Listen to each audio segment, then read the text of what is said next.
Shalom, selamat pagi semuanya. Salam sejahtera untuk kita semua. Perkenalkan, saya Kartini Elfrida Panggabean. Saya adalah guru bidang studi pendidikan agama Kristen di sekolah SMP swasta Agia Sophia Sembahe Baru Medan. Saya adalah mahasiswa PPG dalam jabatan tahun 2025 dengan nomor induk mahasiswa 2501061174 pada mata pelajaran pendidikan agama Kristen di LPTK IAKN Tarutung. Hari ini saya akan melaksanakan praktek pembelajaran uji kinerja pada siswa kelas 7 SMP dengan materi karya Allah mengubah hidupku, diambil dari Yohanes 1 ayat 1 sampai 13. Terima kasih. Tuhan Yesus memberkati.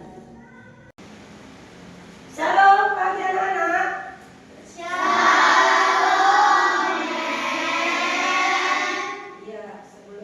Memulaikan pelajaran agama dan diberkati, terlebih dahulu kita mau ibadah dipimpin oleh Dewi dan Hani.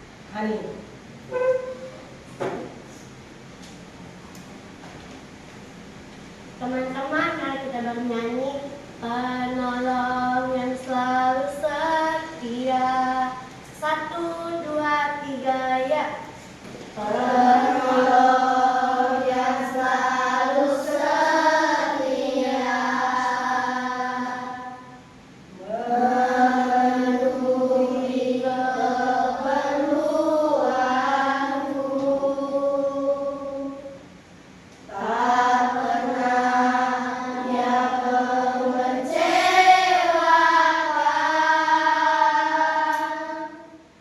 Yesusku tak pernah gagal. Segala perkara dapat kutanggung di dalam Dia yang memberi kekuatan.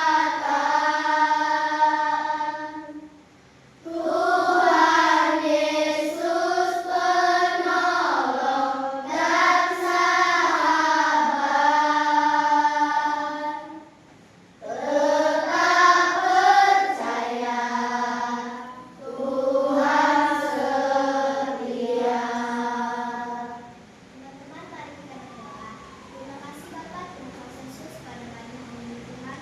Anak-anakmu sudah berkumpul di tempat ini untuk memulai kegiatan belajar kami kemarin. Kiranya Engkau yang memberkati Tuhan dan Tuhan selalu menghubungi kami dalam belajar Tuhan. Engkau yang memberkati Tuhan Tuhan dan kasih kami. Kiranya juga terkhusus Engkau yang memberkati guru kami yang mengajar kami. Engkau yang selalu memberi kesabaran dan kesehatan kami.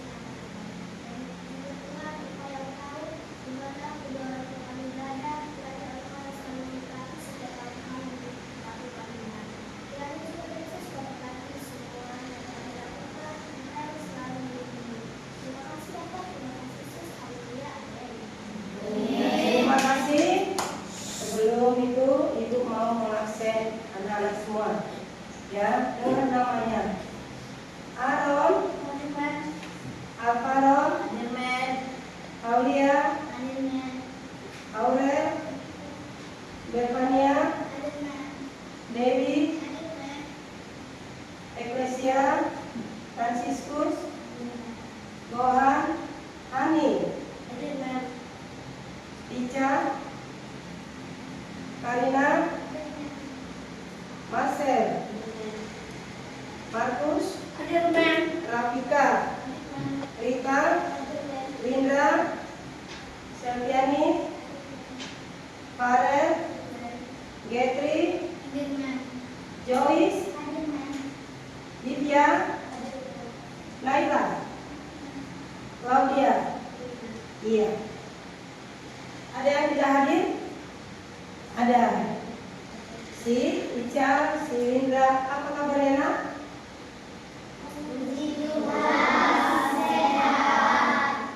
Iya.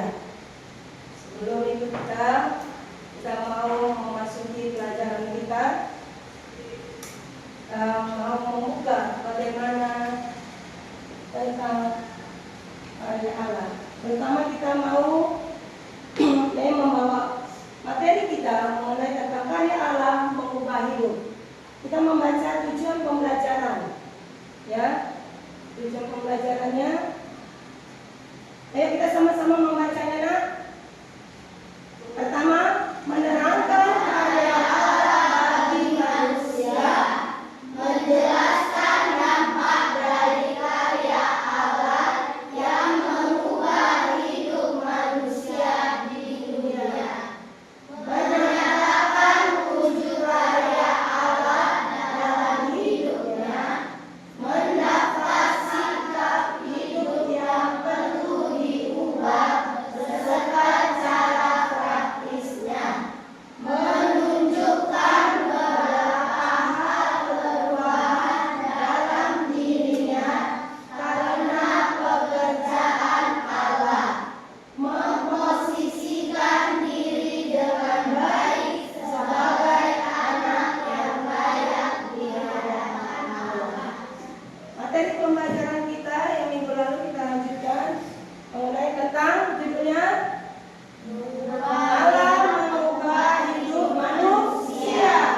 Ini Ibu mau menjelaskan bagaimana artinya mengubah hidup manusia. Mengubah hidup manusia berarti mengubah atau menyegarkan kembali kehidupan seseorang baik secara fisik, rohani maupun mental. Ini bisa berarti meningkatkan kualitas hidup, memperbaiki diri sendiri atau mengalami transportasi hidup. Nah, bagaimana kita mengubah hidup manusia itu? Yang mengubah hidup manusia itu adalah Allah. Selanjutnya, bagaimana hidup yang diubah di hadapan Allah? Pertama, berpikir positif. Bagaimana berpikir positif itu? Mengubah cara berpikir negatif menjadi positif. Yang kedua, sifat bertanggung jawab. Mengubah sifat buruk menjadi baik dan bertanggung jawab. Jadi di sini Ibu mau membagi bagaimana hidup yang diubah di hadapan Allah. Yang ketiga, percaya pada Allah. Mengubah ketidakpercayaan menjadi percaya pada kasih dan kekuasaan Allah. Jadi inilah bagaimana hidup yang diubah di hadapan Allah. Ketika manusia hidupnya sudah diubah menjadi pikiran yang positif, itu yang diberlakukan oleh kehidupan manusia itu sendiri. Bersifat bertanggung jawab, percaya pada Allah. Jadi ketiga, hidup yang diubah di hadapan Allah inilah yang berkenan di dalam setiap kehidupan manusia. Yang selanjutnya, bagaimana inisiatif Allah sebagai pembaharu? Ya, pembaharu. Pembaharu itu adalah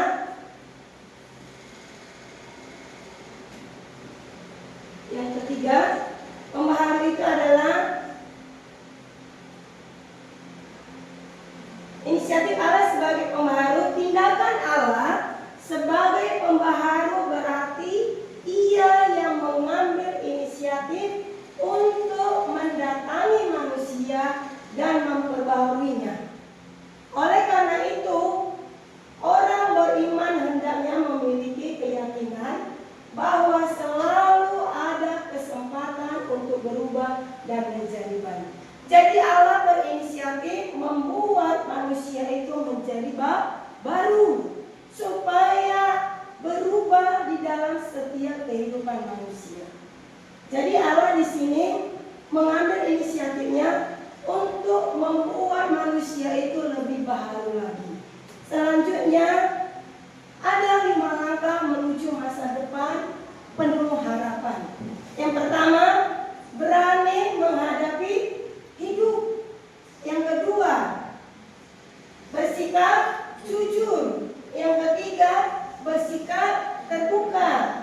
Yang keempat, lembut dan baik terhadap diri sendiri. Yang kelima, percaya perubahan pasti terjadi. Jadi kelima inilah menuju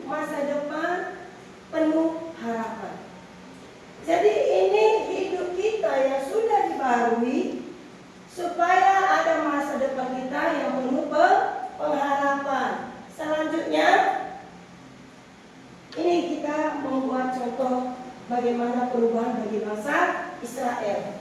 Dalam Alkitab Yeremia 29 ayat 11. Ayo buka Alkitabnya. Di dalam Yeremia 29 ayat 11, mari kita sama-sama membacanya. Yeremia 29 ayat 11. Sama-sama kita bacanya. Yeremia 29 ayat 11. Allah memberikan rancangan damai sejahtera dan bukan rancangan kecelakaan untuk memberikan kepadamu hari depan yang penuh pengharapan. Jadi ini ada perubahan bagi bangsa Israel. Bahwasanya bangsa Israel ini adalah bangsa yang tegar, teguh. Allah merubah di dalam setiap kehidupan bangsa ini. Adanya satu perubahan di dalam kehidupan bangsa Israel, bahwasanya Allah memberikan rancangan damai sejahtera dan bukan rancangan kecelakaan.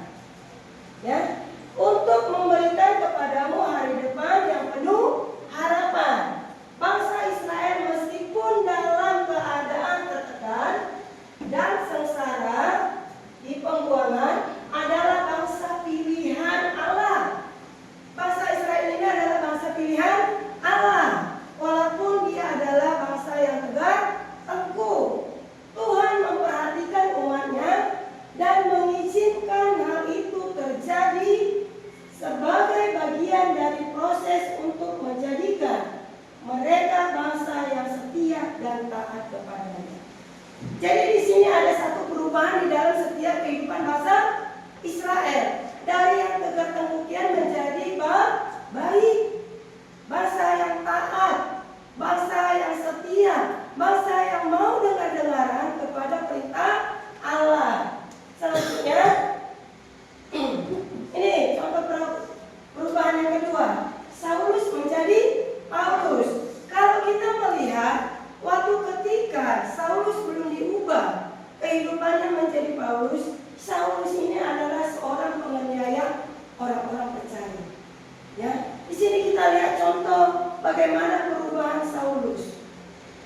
Waktu Saulus diberikan Tuhan satu ganjaran, Saulus yang menganiaya pengikut Yesus dalam perjalanannya ke Damsyik ditemui oleh cahaya dan suara Yesus. Ia menjadi buta selama 3 hari. Yesus membuat matanya buta. Kenapa Yesus membuat mata Saulus buta?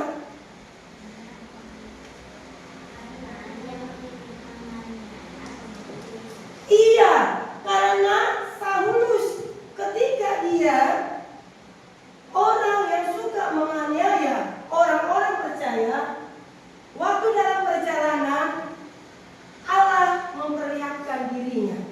Dan ketika itu juga Allah membuat mata Saulus menjadi buta. Sebelum ada perubahan Saulus menjadi Paulus, disitulah dia ada kebutaan lewat matanya. Dia melihat ada satu dalam kehidupan Saulus waktu ketika namanya. Maka Allah mengubah hidupnya menjadi Paulus. Ya, disitulah dia melihat bahwasanya Allah bekerja di dalam setiap kehidupannya. Iya, kita lihat transformasi Saulus. Perjalanan Saulus ketika dia bertobat. Selama 3 hari buta, Ananias menjumpai Saulus, menumpangkan tangan dan membaptisnya. Seketika itu juga Saulus menjadi melihat kembali. Ada satu perubahan tidak? Ada. Waktu Saulus, dia ada satu perubahan hidupnya. Saulus dipenuhi Roh Kudus, namanya berubah menjadi Paulus. Saulus itu tidak dipakai lagi menjadi namanya Paulus. Dan hatinya berkobar-kobar untuk oleh kuasa Roh. Ia memberitakan tentang Tuhan Yesus tanpa rasa takut. Disinilah waktu ketika Saulus diubah menjadi pemberita Injil, menjadi namanya Paulus. Jadi ini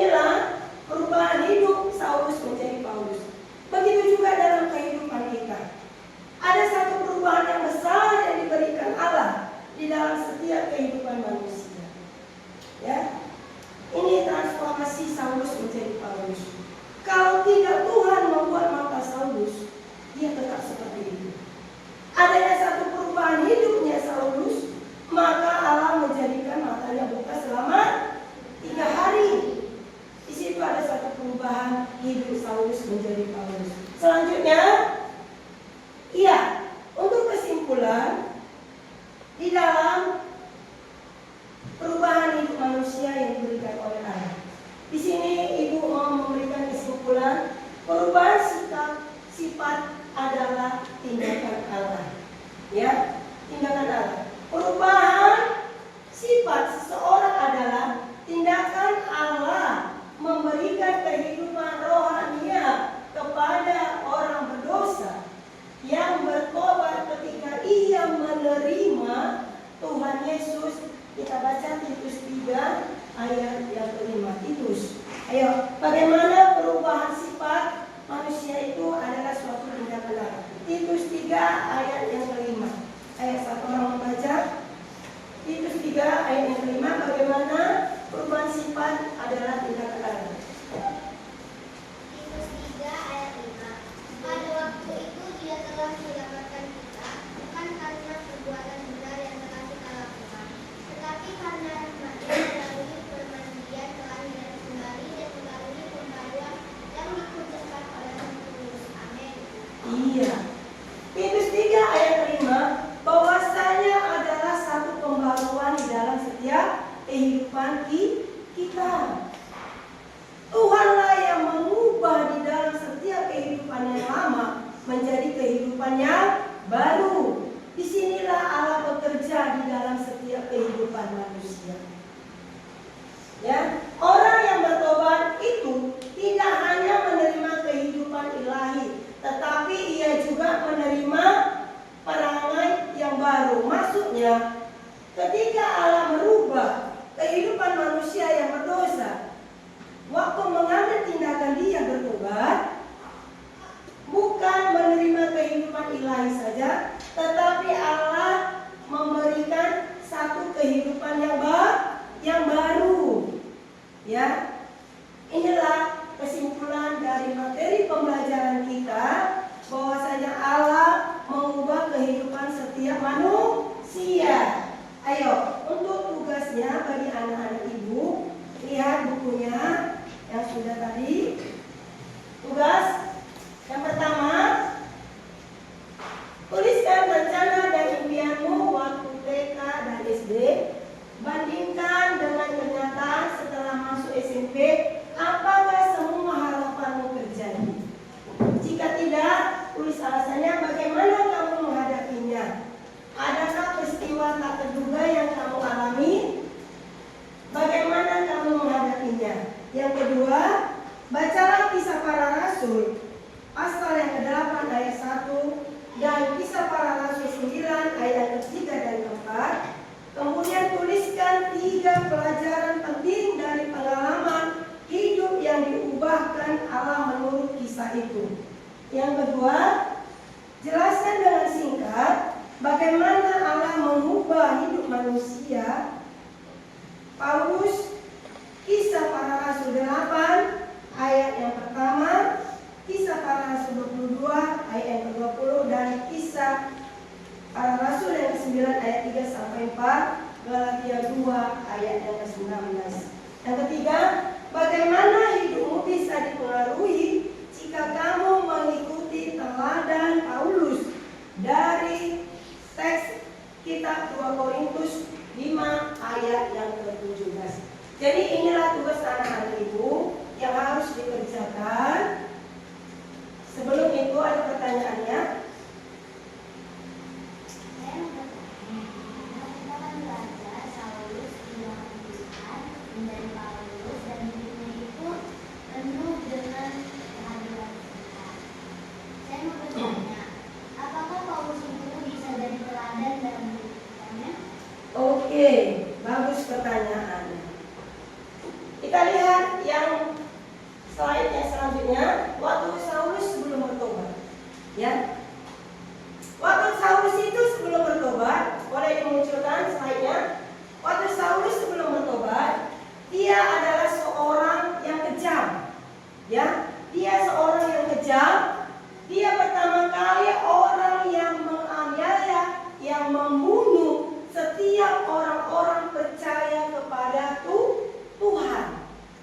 Dari kejadian kehidupannya, masalah dia yang lama, Saulus itu ada satu perubahan di dalam setiap kehidupannya. Tuhan mengubah hidupnya waktu ketika Saulus berjalan ke Damsyik. Allah membutakan matanya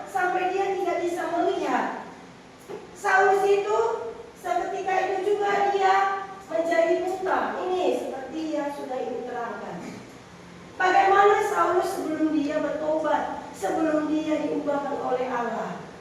Dia pertama orang yang menganiaya pengikut Yesus. Dia tidak suka orang-orang yang percaya mengikut Yesus, sampai-sampai banyak dibunuhnya. Adanya satu perubahan di dalam kehidupan Saulus. Disitulah Allah bekerja dalam dirinya lewat kebutaan matanya.